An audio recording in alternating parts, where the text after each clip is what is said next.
Hello दोस्तों, आप सभी का मैं फिर से स्वागत करता हूं आपके अपने channel exam news by Uday sir में।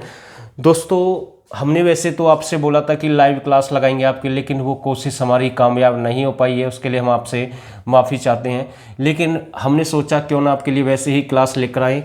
आज की क्लास में 40 प्लस प्रश्न हैं और आज का टॉपिक इतना अच्छा टॉपिक मैं कह सकता हूँ कि यहाँ से प्रश्न जरूर आएंगे एग्जाम में।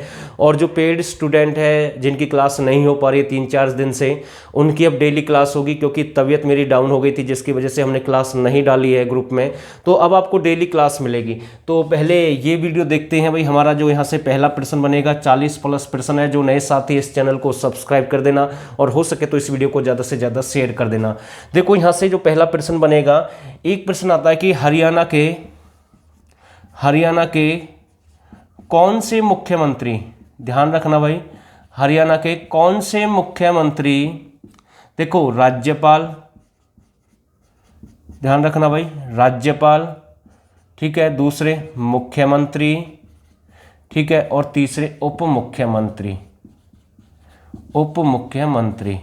तो भाई ये कौन से हैं जो राज्यपाल भी रहे हैं, ठीक है, मुख्यमंत्री भी रहे हैं, उप मुख्यमंत्री भी रहे हैं।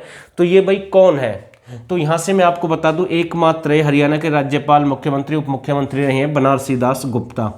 ध्यान रखना, इंपॉर्टेंट प्रश्न यहाँ से बन सकता है, बनारसी दास गुप्ता, इंपॉर्टेंट प्रश्न है। और ये चौथे नंबर के मुख्यमंत्री थे हरियाणा में। कौन से नंबर के थे? चौथे नंबर के मुख्यमंत्री थे। और साथ के साथ ध्यान रखना, ये उड़ीसा और एमपी यानी मध्य प्रदेश के राज्यपाल रहे हैं। ध्यान रखना भाई, उड़ीसा और मध्य प्रदेश के राज्यपाल रहे हैं। 2 बार ये मुख्यमंत्री बने हैं, 2 बार ये उप मुख्यमंत्री बने हैं, ठीक है, और राज्यपाल 2 जगह के बने हैं। ध्यान रखना, इनकी 3-4 पुस्तक और है, वो और देख लेते हैं। पहली पुस्तक है पंचायती राज क्यों और कैसे। ये प्रश्न यहाँ से बन सकता है ग्राम सचिव एग्जाम के लिए कि पंचायती राज क्यों और कैसे पुस्तक के लेखक कौन है? बनारसी दास गुप्ता। ध्यान रखना आपको, ठीक है। दूसरी है हरियाणा केसरी। कौन सी पत्रिका इसकी? हरियाणा केसरी, ठीक है, इंपॉर्टेंट है। और अपना देश, ठीक है, अपना देश इंपॉर्टेंट है। और एक है इसकी हरियाणा कांग्रेस। ध्यान रखना, हरियाणा कांग्रेस। तो ये इनकी प्रमुख पत्रिका है या पुस्तक हम कह सकते हैं। तो इनको आपको याद रखना है, यहाँ से इनके बारे में प्रश्न बन सकते हैं। और इनका कार्यकाल पूछ ले। ये पहली बार जो सीएम बने थे 1975 से 77 तक रहे थे, 1975 से 77 तक रहे हैं, ठीक है। दूसरी बार ये सीएम जो बने हैं, ये भी आपको पता होना चाहिए, 1990 में बने हैं और केवल कुछ ही दिन के लिए बने थे, बस ये याद रखना आपको।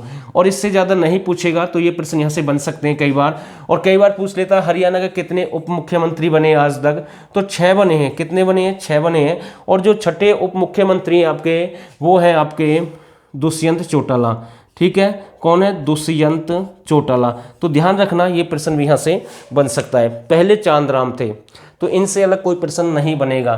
तो ये प्रश्न आया था, इसलिए मैंने सारे प्रश्न इसके कंप्लीट कर दिए। हो सकता है आगे से ये प्रश्न फिर से एग्जाम में आ जाए। तो यहाँ से हमने कम से कम करीब 10 प्रश्न जो बनते हैं वो कंप्लीट करे हैं। आगे देखते हैं।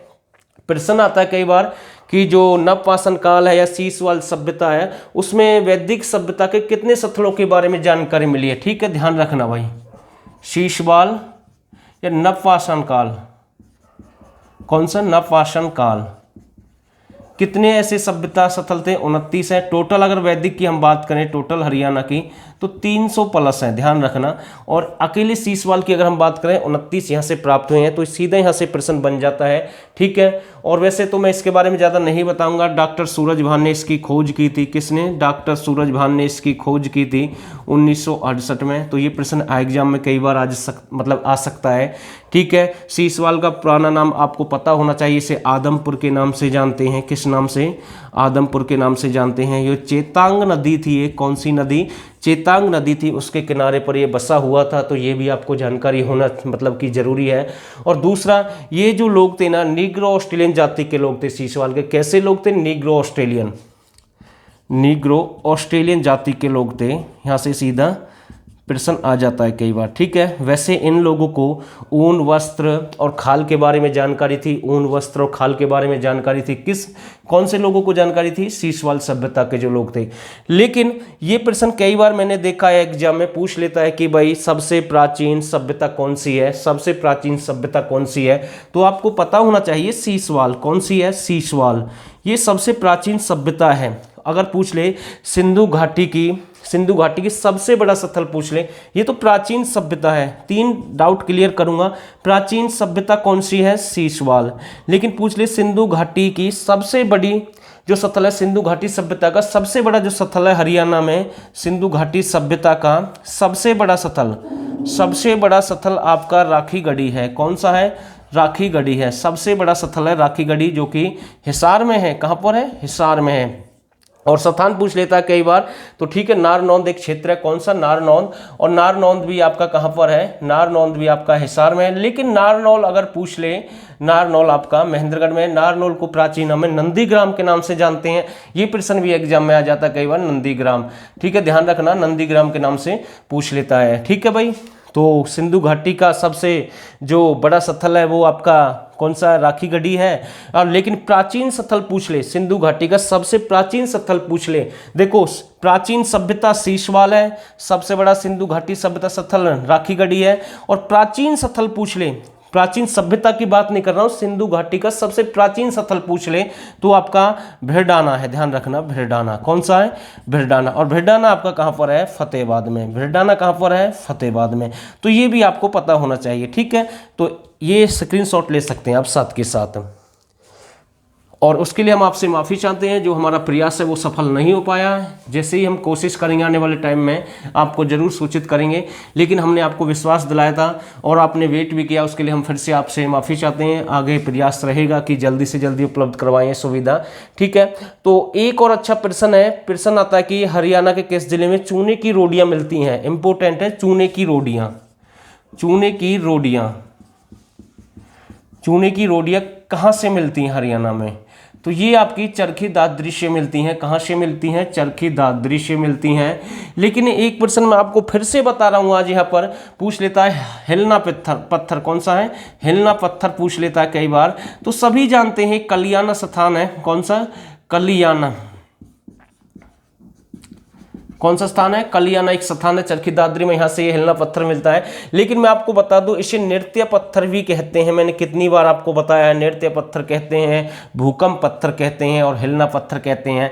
लेकिन फिर से रिपीट कर रहा हूं मैं, गोलदार और चमकदार। ठीक है, गोलदार और चमकदार पत्थर अगर आपसे पूछ ले तो ये आपके फिरोजपुर, झिरका, मेवात में मिलते हैं। लेकिन ये टॉपिक नहीं है मेरा, तो वैसे ही मैंने बता दिया। अगर चरखी दादरी का शब्द आया तो इसलिए मैंने आपको बता दिया था। ठीक है, ये मेरा टॉपिक नहीं है। लेकिन एक प्रश्न आता है कि हरियाणा के ऐसे कौन से मुख्यमंत्री थे जो शतरंज के शौकीन थे, यानी कि शतरंज उनका प्रिय खेल था। ठीक है, कौन से मुख्यमंत्री थे भाई ऐसे? ध्यान रखना, कौन से मुख्यमंत्री हैं जिनका शतरंज, इंपोर्टेंट है भाई, क्या था? शतरंज खेल प्रिय था भाई। इंपोर्टेंट प्रश्न है, जिनका शतरंज खेल प्रिय था। तो ये थे आपके भगवत दयाल शर्मा। कौन थे?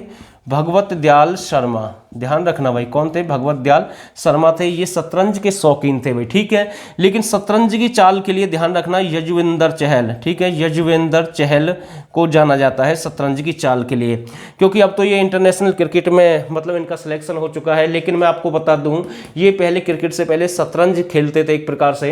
तो ठीक है, शतरंज के खिलाड़ी थे, तो इसे शतरंज की चाल के लिए भी जाना जाता है, ये आपको पता होना चाहिए। और वैसे पूछ ले शतरंज एसोसिएशन का गठन हरियाणा में कहाँ पर किया गया था? तो उसका जो सही आंसर था भिवानी।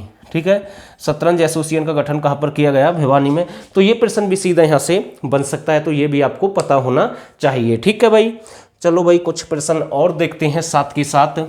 प्रयास यही है, आपको ये वीडियो जरूर अच्छी लगेगी, क्योंकि मैं कोशिश कर रहा हूँ अपनी तरफ से आपको समझाने की। कुछ प्रश्न और देखते हैं इसकी आज की वीडियो में। एक प्रश्न आता है भाई कई बार, हरियाणा का वह नृत्य जो घूमर जैसा है। हरियाणा का वह नृत्य जो घूमर जैसा है। हरियाणा का वह नृत्य जो घूमर जैसा है, तो खोडिया नृत्य है। ध्यान रखना भाई, इंपॉर्टेंट प्रश्न है, खोडिया नृत्य।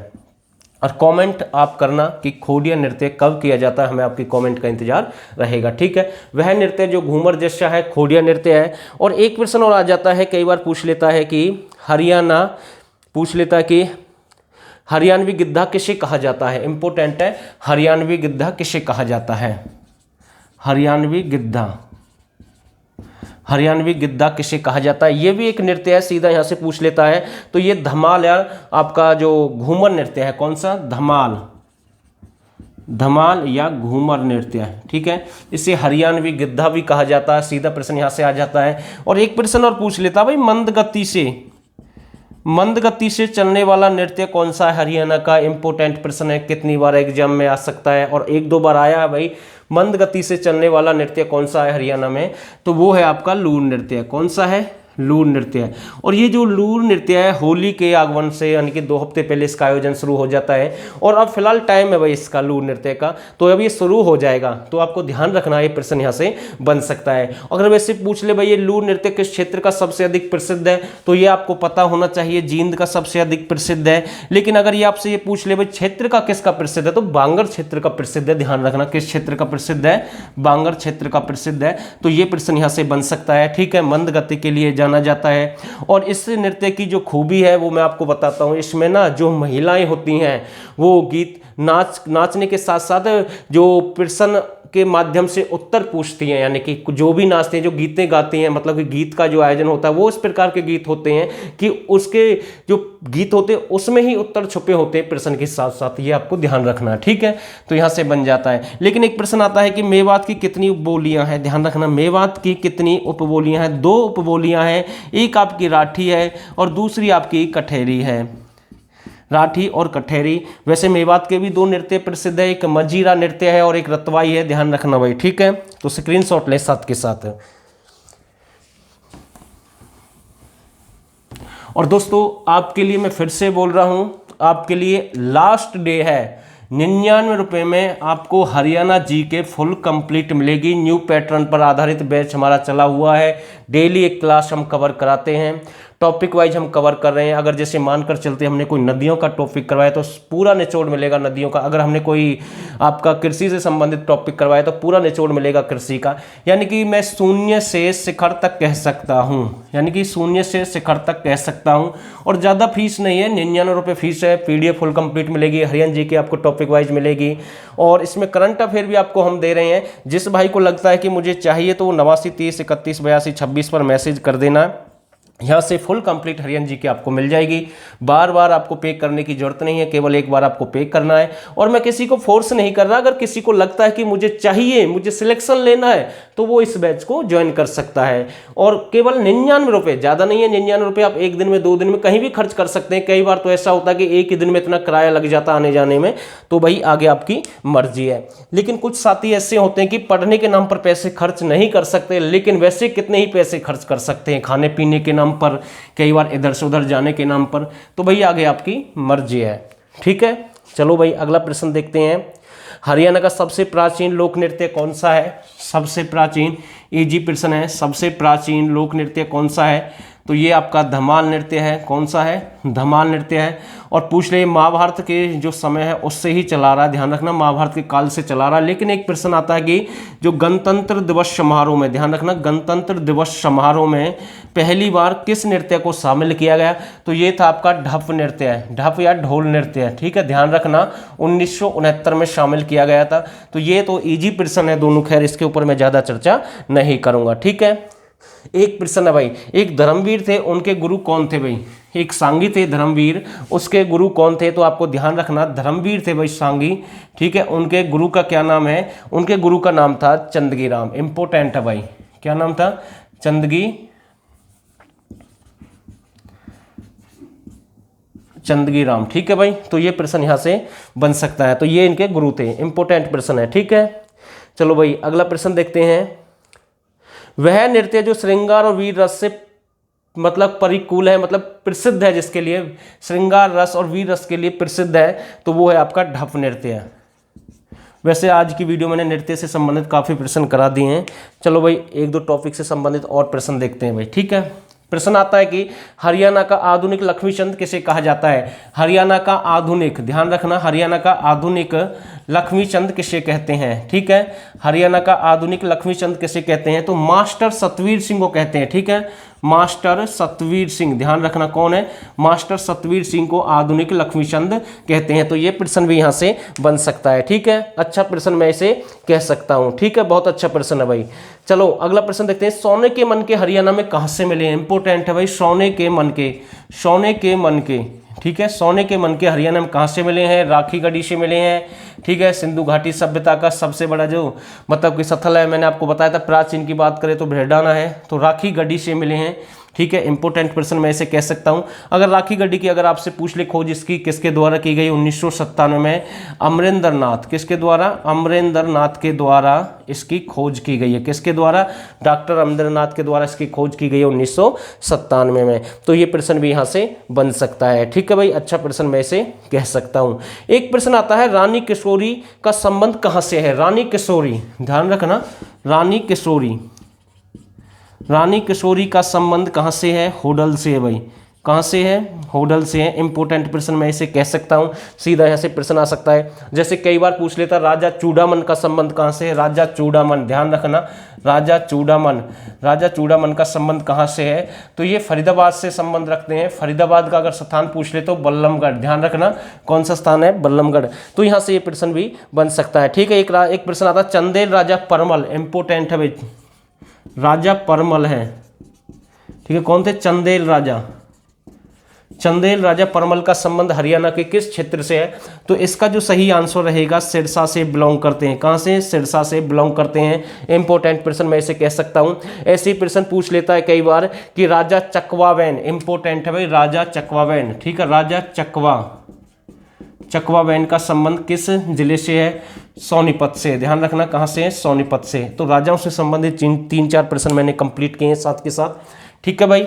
और ज़्यादा नहीं आज की वीडियो में, क्योंकि मैंने ये वीडियो आपके लिए इमरजेंसी में मैं इसे लेकर आया हूँ, क्योंकि आप काफ़ी टाइम से प्रयास कर रहे थे कि सर कोई भी क्लास नहीं आ रही है, लेकिन अब आपको डेली क्लास मिलेगी। फिलहाल के लिए बस इतना ही आज के लिए।